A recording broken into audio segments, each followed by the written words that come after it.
What's going on, everybody? Mortem here, this time bringing you some, I would say, less than cheery news, as it appears to me that Pathfinder video games, and in fact the Pathfinder TTRPG, are in trouble at the very least, but on the video game side in particular, I think things look especially dire for any potential future releases. Now this is interesting because I've sort of been following this story for roughly the past year and a half, but it reached a bit of a head yesterday, which is why I decided to finally make a video on it, because I personally cover the video game side of these things, and most of it thus far has been purely confined to the TTRPG space. But like I said, got some news yesterday that this is looking bad. And I felt like it needed to be covered. So the long and short of it is that Paizo, the company that holds the IP for the Pathfinder franchise, is in some serious trouble as of late, as are many TTRPG companies, for reasons we'll get into in just a moment. And that came to itself a bit of a head at the beginning of June when they had to start doing layoffs, followed by just yesterday cutting ties with a long-standing partnership with the Archives of Nethys. And all of that is, again, mostly on the TTRPG side of things. However, it's gotten to a point now where, with the TTRPG industry being what it is, and the games industry being in the state that it's in, and the fact that all of our Pathfinder games come from licensing agreements with Paizo, and I just really don't see any of that happening in any way that fans would actually want for the foreseeable future. And even as I say that, you may well be wondering about the 3 games that are currently in development, licensed from Paizo, and we'll talk about those here in just a few. But in order to properly explain what is going on here, I first need to start at the beginning, and that technically did start in January of 2025. Now, January of 2025 was a bit of an Armageddon of sorts for small TTRPG companies, and even some larger ones, in fact, because a distributor known as Diamond Comic Distributors declared bankruptcy. This was a very important company for this space that was handling a lot of inventory. When they declared bankruptcy, much of their stock and assets were caught up in the legal proceedings that followed, leaving the company that actually owned that stock, because Diamond was just a distributor, unable to make any money, as they quite literally could not move or claim their own inventory. So in Paizo's case in particular, they worked with Diamond as a consignment arrangements. Paizo owned the inventory, but Diamond would actually distribute it, and then they made money on the sales and everything. And so did many other people. This was not unusual. A lot of people had an arrangement with Diamond, Amazon, Barnes & Noble, all of them as well. And in many ways, this company was a bit of a gatekeeper for TTRPG companies and actually getting physical stock out there to the world. When this happened and all of that inventory became inaccessible to basically everybody, Paizo has said to have had like $10 million worth of products in Diamond's possession that they could not access. This was the case for Paizo and many others for basically all of 2025. Now, in early 2026, a judge struck down the exclusivity agreement that kept them from finding a different distributor. That was also tied up in some legal processes that slowed the entire thing down, and basically for like a solid year plus, Paizo couldn't sell any of that inventory, and they obviously had to sort of start from scratch and look for other avenues. And even with the exclusivity agreement ended, they don't have access to that inventory still, and that came to a head at the beginning of June of this year, 2026, when we got some official numbers from Paizo themselves, though obviously we don't know the exact amounts. But basically Paizo is saying that they probably lost roughly $2 million plus another $500,000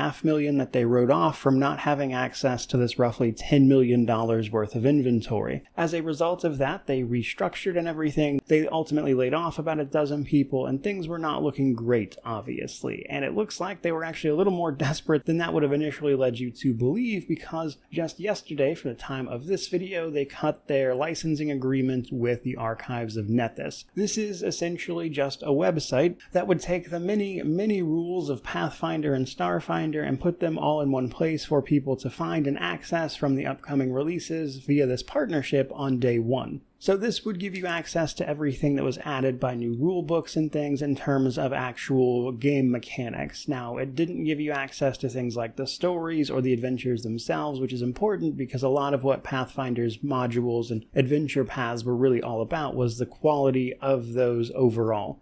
Compared to something like D&D's modules, they were just better and more interesting stories, in my opinion, provided you liked the system well enough, I suppose. Now, the reasons stated that they did this were that The Archives of Nethys, through this licensing partnership, was simply not bringing in any royalties at all to Paizo. But the reason for that is pretty straightforward, because that is not how Archives of Nethys has ever operated. Archives of Nethys is not like a for-profit business. Their goal was to get donations to simply keep the servers active and run the actual website. They were never trying to make money off of this. It was simply meant to be a community resource. And so after 8 years of that, to suddenly terminate this partnership because it's not making any money is a little foolish, given that was clearly never what it was designed to do to begin with. Now, from here do have to make some assumptions about the intent of Paizo's leadership, but keep in mind, I'm sure they would spin it their own way. My guess here is that they have gotten so desperate for sales and trying to rebuild and come out of this very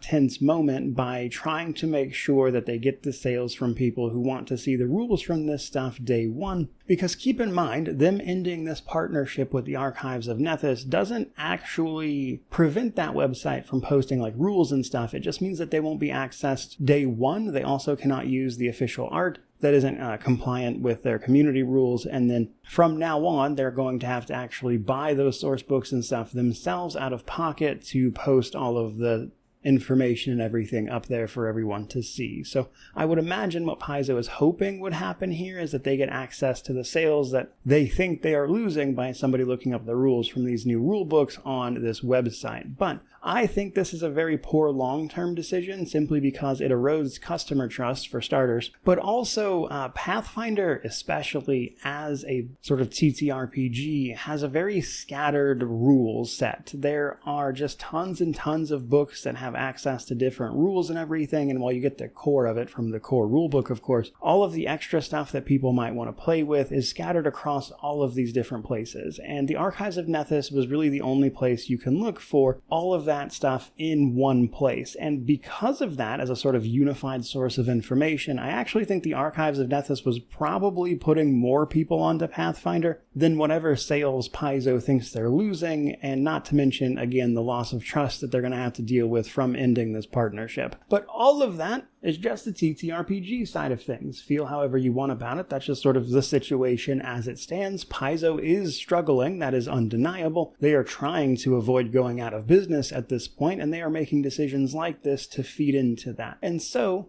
if you have a company that is so desperate that they're closing off licensing agreements with a website that was never trying to make a profit to begin with, and you've known that for the last 8 years, I think it's safe to say that the chances of them looking outward to license their IP into video games when the games industry is also in a really rough place is low at best, for a variety of different reasons. For starters, we don't necessarily know the agreements of every single licensing agreement they have, like the stipulations and responsibilities of each individual agreement are going to be different, but obviously Paizo is trying to make money off of those agreements as a business, and with the games industry being what it is, and games under normal circumstances being really hard to, I would say, turn a profit a lot of the times right now, means you've got extra layers of that to go through. Now you've not only got to make a game, but you've also got to be able to cover whatever your licensing agreement with Paizo is, and Paizo themselves, as a struggling business, may or may not be here in the future to continue licensing that IP. So you're signing yourself up for this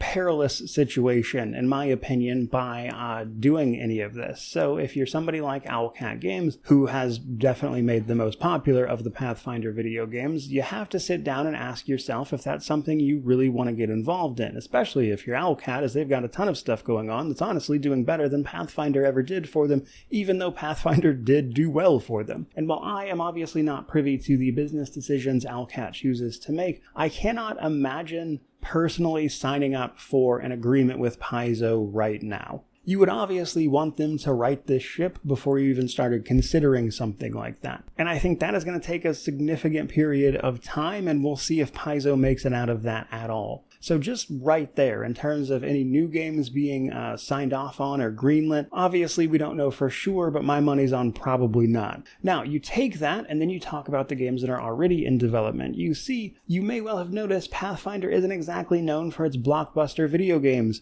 Pathfinder Wrath of the Righteous and its earlier predecessor Kingmaker are by far the biggest of all of them. And yet, there are actually 3 other games from Paizo's IP that are currently being developed, and I think those games are also going to struggle, which I think is just going to ultimately reinforce the idea of not doing one of these partnerships. If you're another company looking to, of course, make a game, especially Owlcat, who we all naturally still want a CRPG from. So let's talk a little bit about those. There are 2 Pathfinder and 1 Starfinder video games currently in development. All 3 of them were Kickstarter projects.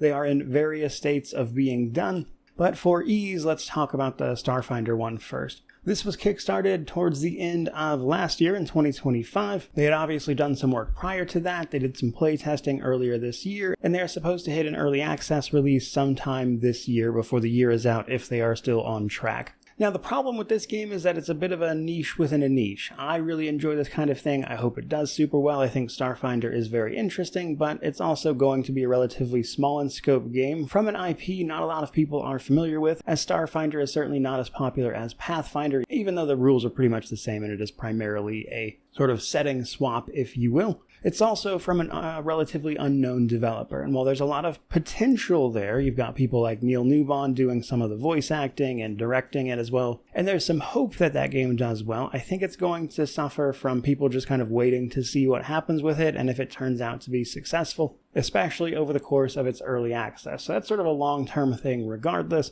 And then there are the other 2 Pathfinder projects. The first one has been, I would say, behind for quite some time, and this is Pathfinder Abomination Vaults. This is an ARPG, think like Diablo, Path of Exile, all that kind of thing, which you may well be thinking that's an odd adaptation to make for a TTRPG, and you would be correct in thinking so. In fact, I would imagine that people like myself, who both really love Pathfinder and also that type of ARPG, isn't necessarily the largest cross-section of people, which means I have doubts about how far this is going to reach. I think if it wasn't for Kickstarter, this game probably simply wouldn't be happening at all, but it's also been on a pretty glacial pace since then. So the Kickstarter for this was back in 2023. They were initially hoping to be out in 2025. They were just having playtests themselves earlier this year, and while they are still communicating fairly regularly, it's pretty obvious that this is behind, which means it's definitely going to probably come in a bit over budget, and unless this one just really blows people away, I think the potential market here is relatively small for this. Then, however, you've got Pathfinder The Dragon's Demand, a very cool title to me personally, but admittedly, again, a kind of niche one. So this game is a CRPG, but it is doing it through the lens of miniatures. So you'll be playing as various miniatures, which have different types of like animations and everything to really try to highlight like the tactical elements of